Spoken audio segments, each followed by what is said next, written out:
Guys, remember drill 5 ringgit of stuff from our Evo Enduro racing teams to win a Proton X70.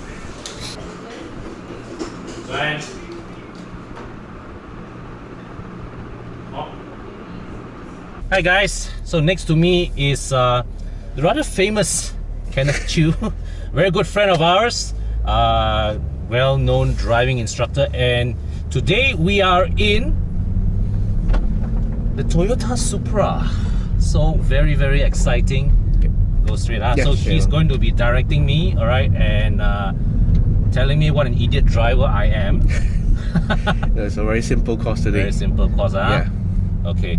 So we are not planning to test the airbags. Okay, clear. Yeah. Okay, so go. Yep, go. Straight. Yep, straight. All right. Straight. So this Supra is in Malaysia. It's only available. I was told, preliminary info. I still haven't gotten the full info yet. Okay, stop there. Masuk this gate. Yep. Only available as the 3-litre model. Yes, correct. Yes. So it's a very clear, very easy brake steer, avoid to the left. Okay, so brake at the start of the gate lah. Yeah, brake at the start of the gate, so you can do about 80 something, almost 90 km per hour. Full throttle? Full throttle, yeah. Okay. Anytime? Anytime, yes. Okay, go.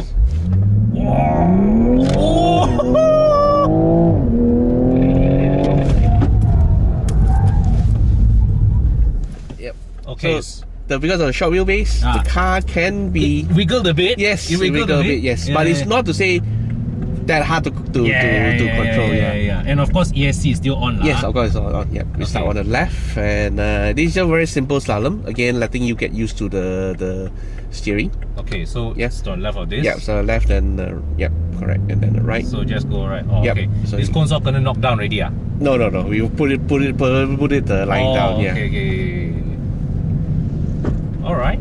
Yeah. The chassis feels quite there's a fluidness to the feel of the chassis. Okay, so now straight on to the white line. Okay. And then stop at the white line. Stop at the white line. Yeah, and then I'll make sure. Okay, roger stop that. Here, Yep, stop here. So this is a high-speed run. Okay. All the way until you see at the distance there's one white barrier. I'll let you know. Okay. That is the braking point. Okay. You probably reach speed about 200 km per hour. Oh. Yeah. Maybe without me inside you reach about 250. No lah, you that heavy man. Okay, anytime. Yeah, 500 Newton meter of torque. So in front is the BMW B58 3-litre engine with about 340 horsepower and 400 Newton meters of torque. Tekan. So 198, 200 kilometers per hour. Brake. Brake. Yeah, brake. Okay, so it was not full-on slam brake, but yeah, not, yeah. Okay. I didn't want to do that lah. Yeah, you don't need to, yes. Okay. All right. Okay, so this next slalom is a bit wider. Yep. So you carry a bit more speed. Yep. And then you can actually feel the tail not wiggling out, but it really follows. Okay. If you nudge it a bit, it can come out. Yeah. Okay. Alright, can go. Yeah. Hey, is the ESC on? Yeah, it's on. Okay, so ESC on. Okay, slow down. Nice. U-turn. Yeah. And then Very nice. Yeah, so this one is even wider. Yeah. So even more higher speed. So you have to be even more careful. Yeah. Okay, wait. I just need to extract the box. It's actually in the boot, I think. Oh, fly to the boot already. Fly to the boot already. Okay. So I just put it. Can I put it at your feet? Yeah, sure. Alright, thank you. Yeah. Okay. So I haven't had the time to really appreciate the look around, but okay. Yeah. Okay, go Okay, go. Yep. So a bit more wider and faster. Yeah. Wider, faster. Yeah. Wow, the steering is so reactive. You see, it's okay lah. Just now I was going being a bit stupid just now with the steering inputs and inputs. Right, was not my usual more gentle style. Yep. But you know, the car has that feel of playfulness. Yes. But even with ESC on just now, right, the tail was wiggling and all, but it still felt quite controllable. Well, the car felt like it wanted to straighten itself. Correct. In a way, the car it helps you. It's very progressive when it steps out and makes you feel like a super drifter. You know, just now Ivan was saying something, and I think Yep. I get what he's saying now. Yep. This feels like an 86 with more power. Definitely, yes, Right? yes, yeah. Right? Well, I own one, yes. And it doesn't feel like a BMW. No, It doesn't feel like yeah. it doesn't have the usual BMW driving characteristics. Right, anytime. Go on. Yeah, straight on again until the water barrier. Holy moly. Oh, the engine just revs so beautifully, man. And you know the funny thing is, Toyota is only offering the 3-liter in Malaysia. Okay? Yep. And BMW is only offering the 2-liter Z4 in Malaysia. Right? Yep. Well, technically you can order the 3-liter Yeah. Z4, It's special but yeah, order. special order. So where do I go now? Yeah, left. Huh? Yeah. So are we done? Yeah, we're done. Alright, actually, alright. yes. Okay, so that's a very short, very simple test drive of the all-new Toyota Supra. And as I head back into the hangar, okay, let me just now I have to, Okay, yeah. alright, okay, so now we drive on. Okay. So never mind. We'll stop the video here, and we'll pick it up later with a walk around. Thanks, Kenneth. Yeah, no problem. Thank you. Yep. It's okay. Hi guys, this is it. The all-new Toyota Supra. Just driven it, and now we come here for the walk around. Now, as you all know, the Supra is in fact based on the BMW Z4, but so it's basically it's the coupe version of the Z4 lah, mechanically speaking. All the chassis underpinnings, the mechanical bits, the electronic architecture of this car comes straight from the Z4. Okay, and you can see that only two parts. All right, out from the outside, there are only two telltales of this car's BMW origins. Three if you look sharp enough lah. Okay, these are the BMW side mirrors, the BMW door handles, and the BMW disc brakes. But otherwise, Toyota has done a fabulous job to completely restyle this car from front to back without any of the styling cues from the Supra. So let me just bring you to this angle here.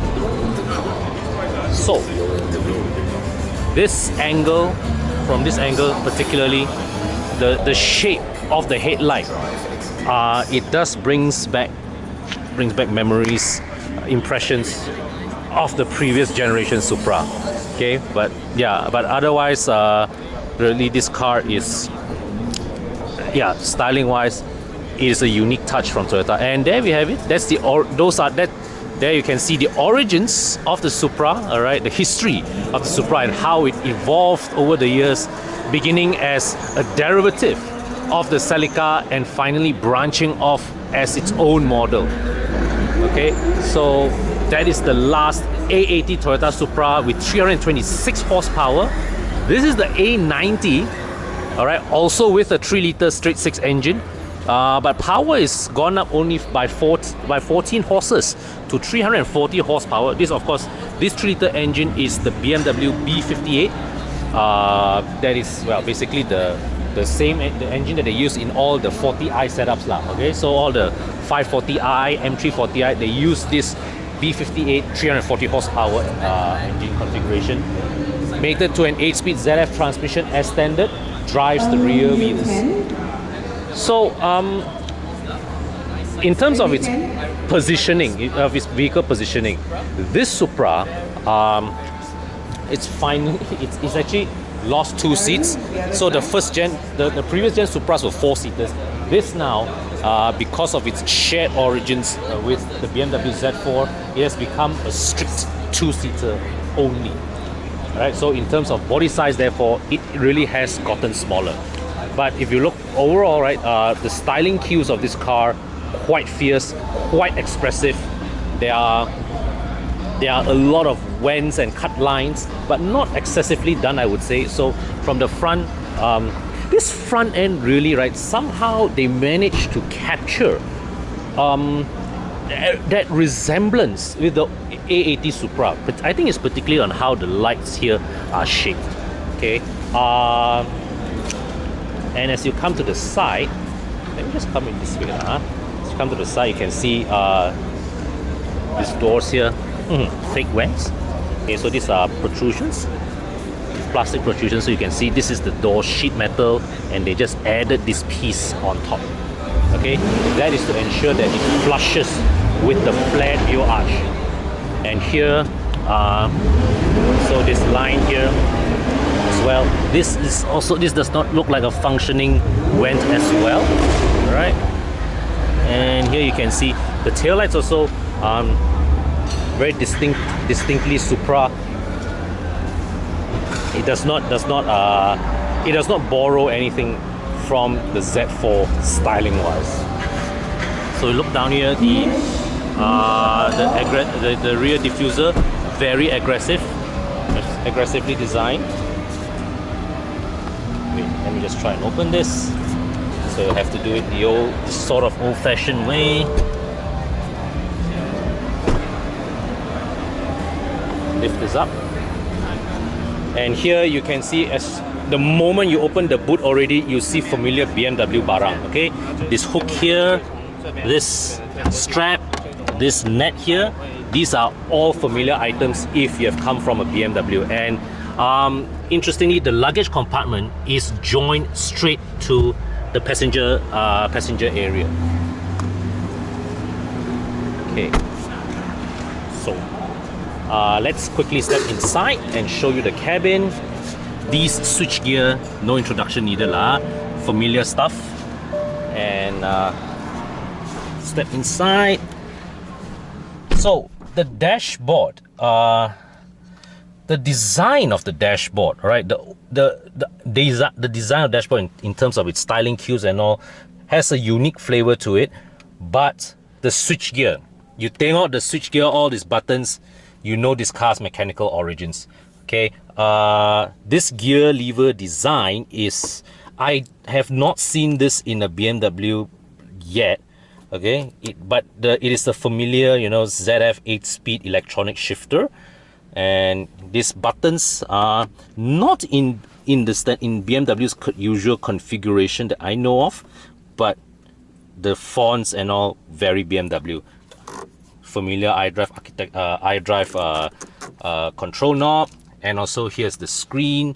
Okay, so it has touch function. The fonts are familiar. Okay, and as you come here, the instrument cluster, this is the design of this instrument cluster is unique to Toyota, but you can see the fonts of this display. These came from BMW. There is of course also the heads-up display. Okay, this, the Supra for Malaysia comes with heads-up display. All right. Yeah. So overall cabin quality feels solid, nicely built, typical BMW standards.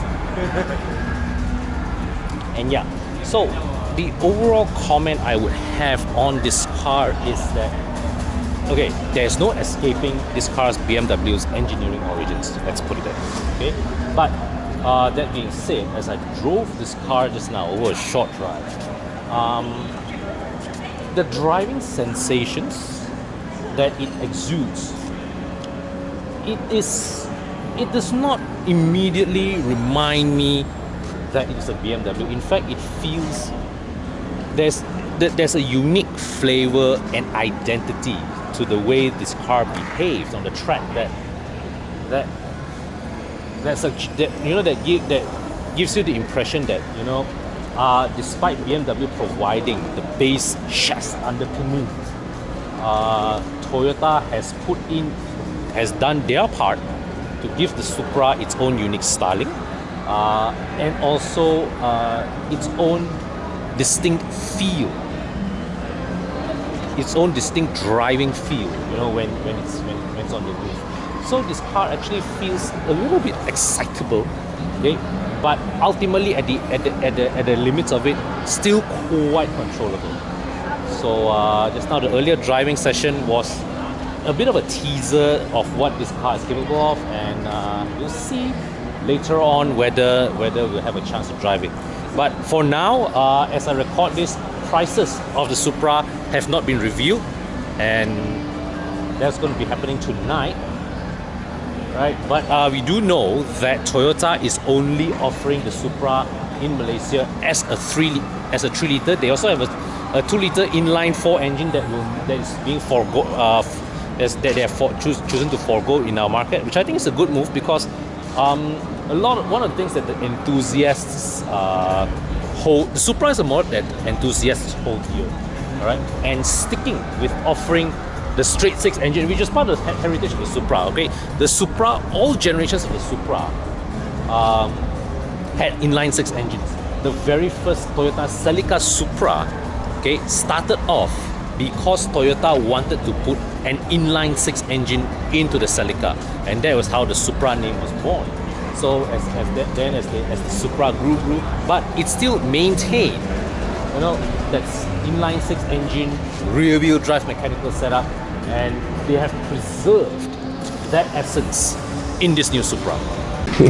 Okay guys, this year's Evo Enduro 2019, we have these teams participating, and together with them, you will stand a chance to win a Proton X70, 38,000 ringgit cash. Yes, these are real money over here, and 2-person gets to win this, and another 10-person will be able to win 8,000 ringgit cash. All you need to do is just to buy their products from a minimum spending of 5 ringgit. To know how to enter, all you need to do is just to WhatsApp your receipt of your product and answer a simple question to this number.